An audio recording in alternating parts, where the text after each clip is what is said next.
It's going to take us to make it happen. So the next man I'd like to introduce to you, I consider to be a great friend. I know he spends many, many nights away from home, from his family, away from his family, and he does it for us. Our congressional representative for CD3. You know Congressman Tipton's in a big race, right? When you hear that the Republicans are going to lose the House, no, we're going to keep the House. But that's what they're talking about.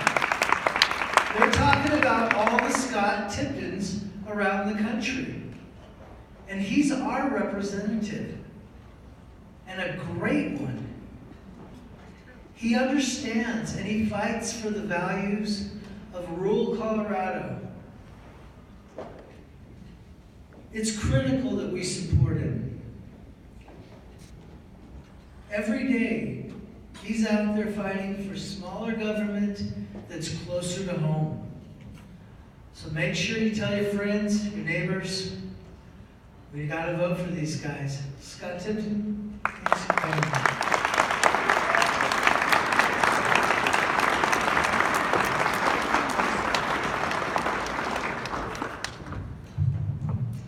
Thanks, Travis, and great to be able to be with you and Terry. We've had meals both weekends, and that's been a little bit of a record for us. And, got up at 4 o'clock in the morning, happened to be 2 o'clock Colorado time.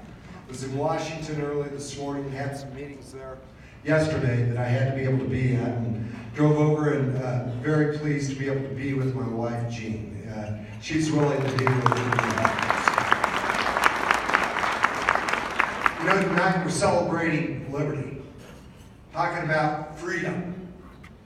And one group of people I think that we always need to be very thankful for are men and women who have served in the United States military. If you serve this nation, would you stand up so we can recognize you?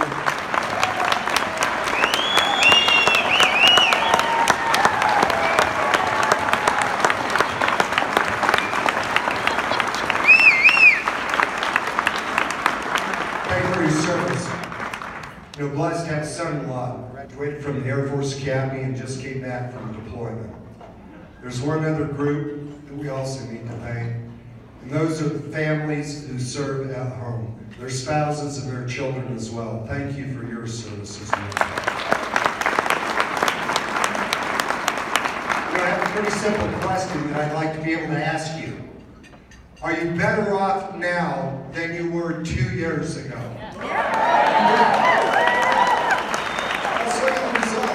Look at the results. The media is not going to tell you about this. We know this. We step back now, just a couple of years ago. This is as good as it was going to get. We have more businesses in this country that were shutting down than there were new business startups. We saw a lethargic growth rate, the slowest growth rate in this country since the Great Depression. Americans were literally giving up. Now we fast forward. We now have 4.2% GDP growth in this country. American optimism is up. Business optimism is up. We have more jobs in this country than we have people to be able to fill those jobs. Is that the path you want to see continue? Yes. That's going to be the choice that we're going to have in this election. It's ultimately really about you. It's about your family. Their opportunities, their prospects, to be able to live out that American dream. We have a man here who's been a little bit of a hero of mine, former Senator Ben Campbell that I see here. We stood up for this nation and fought for our values.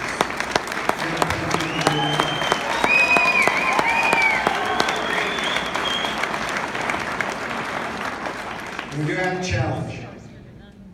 In our race, we've got an opponent who believes that Washington needs your money more than you need your money, who believes in single payer with a $32 trillion price tag that's going to require doubling the payroll taxes for employees and the corporate taxes as well to be able to pay for their government-run health care program. She doesn't think farmers and ranchers are the best custodians of our land, doesn't think that grazing can actually benefit our forests. Those aren't Western Colorado values. That's what we're going to continue to fight for. To be able to create American energy security in this country with an all of the above fashion. And by the way, when I talk about all of the above, unlike my opponent, that doesn't exclude everything below. We've got to be able to develop these resources and to be able to do them responsibly and to be able to create jobs on American soil. We have a challenge as a country right now. Every time we have an election, we say it's the most important election of our time. That's true. The American Revolution continues every 2 years. When we make a choice for the path that our government is going to be on, I'll submit to you, we are on the right path for opportunity, for prosperity, for freedom in this country. We cannot afford to let that go. I'll need your vote. I need your support. Thank you, and God bless you, and good to be with you.